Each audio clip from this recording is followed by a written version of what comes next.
गरीब परिवार के घर आई 9 देवियां। सविता हाथ सिलाई मशीन पर कपड़े सिल रही थी। पुरानी होने की वजह से सिलाई मशीन जोर जोर से खटखट की आवाज कर रही थी। हे माता रानी, ये सिलाई मशीन कितनी आवाज कर रही है, ठीक से कपड़े भी सिल नहीं पाते। अरे शाम हो गई, मुझे तो ज्योति बाती भी करनी है। जल्दी से झाड़ू लगा लेती हूँ, इससे पहले कि सूरज डूबे। सविता जल्दी से पूरी झोपड़ी में झाड़ू लगाकर तख्त पर सजी हुई माँ दुर्गे की मूर्ति के पास ज्योति जलाती है। पूरा परिवार आरती में शामिल होता है। अम्बे तू है जगदम्बे काली, जय दुर्गे खप्पर वाली, तेरे ही गुण गाई भारती ओ मैया, हम सब उतारी तेरी आरती। जय माँ दुर्गे, जय माँ दुर्गे। माँ जी, बाबूजी, आरती लीजिए। जय माँ दुर्गा। तभी सविता की नन्ही सी 6 साल की बेटी वैष्णवी हाथ फैलाकर प्रसाद मांगती है। माँ पिलछा दो ना मुझे। मेरी बिटिया रानी को प्रसाद चाहिए। अच्छा ये लो।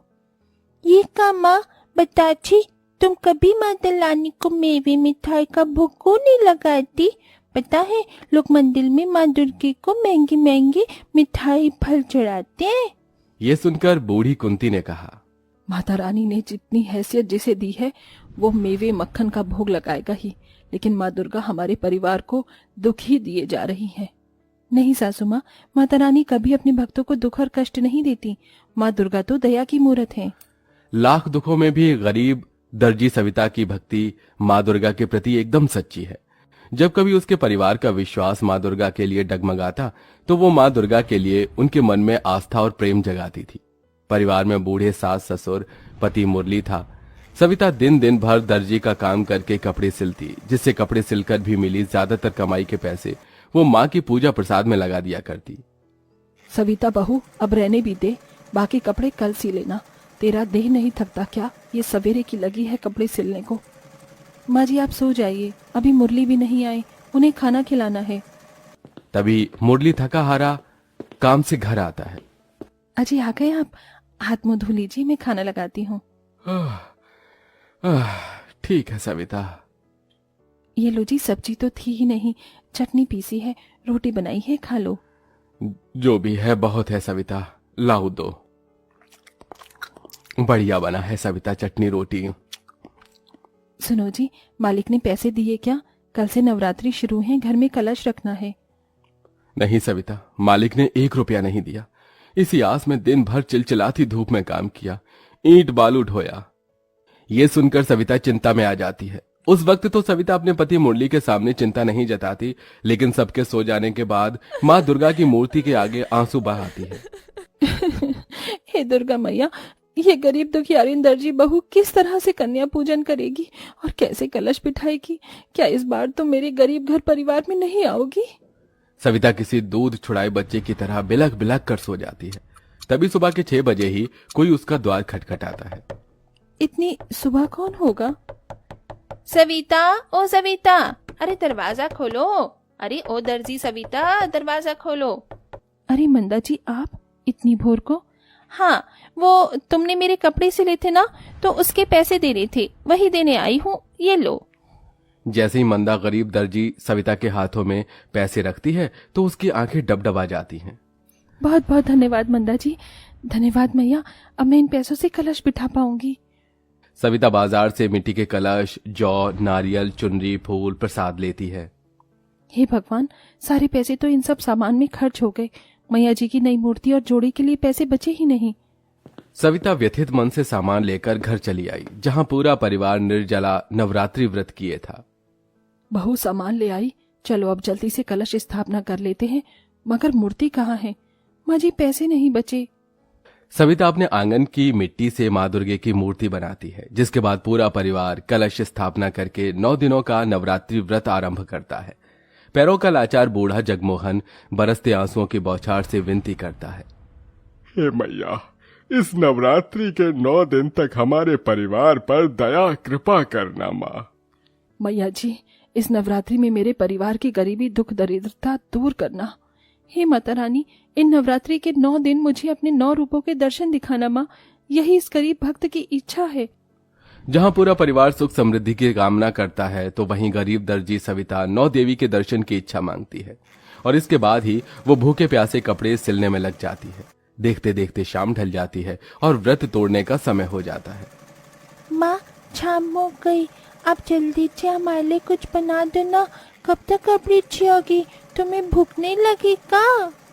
बस बना रही हूँ बिटिया।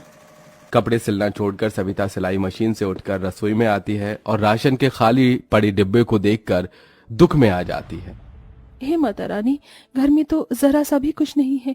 मेरा तो नवरात्रि व्रत जैसे तैसे कट जाएगा, लेकिन माँ जी बाबूजी बूढ़े हो चले हैं, उन्हें खाने के लिए कुछ तो देना ही चाहिए। जरा सा आटा पड़ा है, इसी का हलवा बना देती हूँ। सविता जल्दी से थोड़े आटे से ही हलवा बनाकर भोग लगाने के बाद अपने सास ससुर बेटी और पति को परोस देती है। ये लीजिए माँ जी बाबूजी, ज्यादा कुछ बनने को था ही नहीं, हलवा बनाया है, खा लीजिए। अरे सविता, तुम भी तो खा लो। नहीं जी, आप सब खाइए, जरा सा तो है हलवा। लेकिन गरीब ससुराल वाले दिलदारी दिखाकर अपने अपने हलवे में से थोड़ा थोड़ा बचाकर गरीब दर्जी बहू को भी दे देते हैं। जैसी निवाला सविता खाने वाली होती है तभी द्वार पर 5-6 साल की 2 छोटी बच्ची खाना मांगती आ जाती हैं। कोई है घर में? माता रानी के नाम से हमें कुछ खाने को दे दो, कुछ खिला दो मैया। अरे जरा देखो तो इन बच्चियों का चेहरा भूख से कैसे मुरझा गया है। ये कहकर सविता अपने हिस्से का हलवा उन्हें दे देती है। दोनों बच्ची हलवा खाकर चली जाती हैं और सविता भूखे प्यासे ही माता के भजन करती हुई कपड़े सिलने लगती है।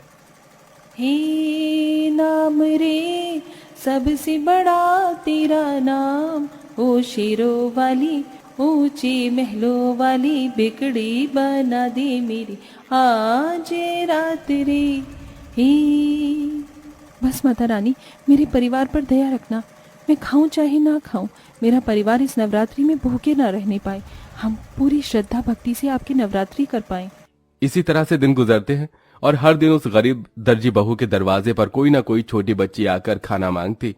सविता 9 दिनों तक कभी माँ की मूर्ति के आगे बताशे का भोग लगाई, कभी पूरी चढ़ाती तो कभी कुछ फल। ये उसे गरीब दर्जी की भक्ति ही होती है जो नवरात्रि के 9 दिनों तक उसके घर का दिया बिना बुझे जलता ही जाता है। 9 दिनों तक कष्ट और कठिनाई उठाकर वो भूखे प्यासे व्रत में ही कपड़े तो सिलती है, लेकिन उसे कोई पैसे नहीं देता और 9वां दिन भी आ जाता है। तड़के सुबह से ही सभी के घरों से हलवा पूरी चने के प्रसाद की खुशबू उमड़ रही थी। माँ, हम कंजक का प्रसाद कब बनाएंगे? आज तो नवरात्रि है। माँ जी, मैं पैसे मांगने जा रही हूँ, देखती हूँ कोई अगर पैसे दे दे। कविता आस पड़ोस के घरों में जाती है। नमस्ते कामिनी जी, आज कंजक है, मुझे कंजक बिठाना है, हाथ में 1 रुपए भी नहीं। सिलाई के पैसे दे देती तो। अरे दे दूंगी भाई, मैं तेरे पैसे लेकर भाग थोड़ी रही हूँ, अभी तो जा। हर जगह से सविता को निराशा ही मिलती है। वो टूटा दिल लिए घर आती है जहाँ ढेर सारा घी, आटा, सूजी, चीनी, मावा सब था और जगमोहन और कुंती कंजक का प्रसाद बना रहे थे। माँ जी, ये सब सामान कौन लाया? अरे बहू, तुमने ही तो ये सारा सामान भिजवाया है। 9 लड़कियों से थाली भी तैयार है। इतने में 9 छोटी बच्ची कंजक खाने अंदर आती हैं। उनके चेहरे पर एक अलग ही चमक थी, जैसे साक्षात 9 देवियां उस गरीब परिवार में आई हों। जगमोहन फटाफट से फटी चिटी चटाई बिछाता है और कुंती उनके पांव धोती है, तभी उनके पैरों से फूल झड़ने लगते हैं। ये माता रानी क्या चमत्कार है, कन्याओं के पांव से फूल झड़ रहे हैं। कुंती सोचने लगती है, तभी एक कन्या ने कहा, मैया जल्दी से हमें प्रसाद खिला दो, हम भूखी हैं। हाँ, बहुत भूख लगी है। बस लाई बच्चियों। सविता 9 कन्याओं को प्रसाद परोसती है। वो सब खाना शुरू करती हैं। प्रसाद बहुत ही स्वादिष्ट बनाया है, थोड़ा हलवा और दोगी? हाँ, मुझे भी चने चाहिए और मुझे खीर चाहिए। हाँ, देती हूँ। कंजक खाने के बाद एकदम से देखते देखते 9 कन्या 9 देवियों का रूप ले लेती हैं। लाल जोड़ा, लाल बिंदी, लाल चुनरी में वो माँ दुर्गे सी दिख रही थी। हे माँ दुर्गा, 9 देवियों के दर्शन पाकर मैं धन्य हुई। मेरा नवरात्रि व्रत सफल हुआ। माँ सविता, तुम्हारे मन में मेरे प्रति सच्ची भक्ति है। अब तक मैं तुम्हारी परीक्षा ले रही थी, पर अब से तुम मेरी परम भक्त हो और मैं तुम्हारे सारे दुख दूर करने आई हूँ। ये कहते हुए दुर्गा माता के हाथों से ढेर सारे सोने, हीरे, जवाहरात बरसने लगते हैं और उस गरीब परिवार का घर रत्नों से भर जाता है, जिसके साथ 9 देवियां गायब हो जाती हैं। इस तरह माँ दुर्गा अपने दर्शन से एक गरीब परिवार के जीवन को खुशियों से भरकर जाती हैं।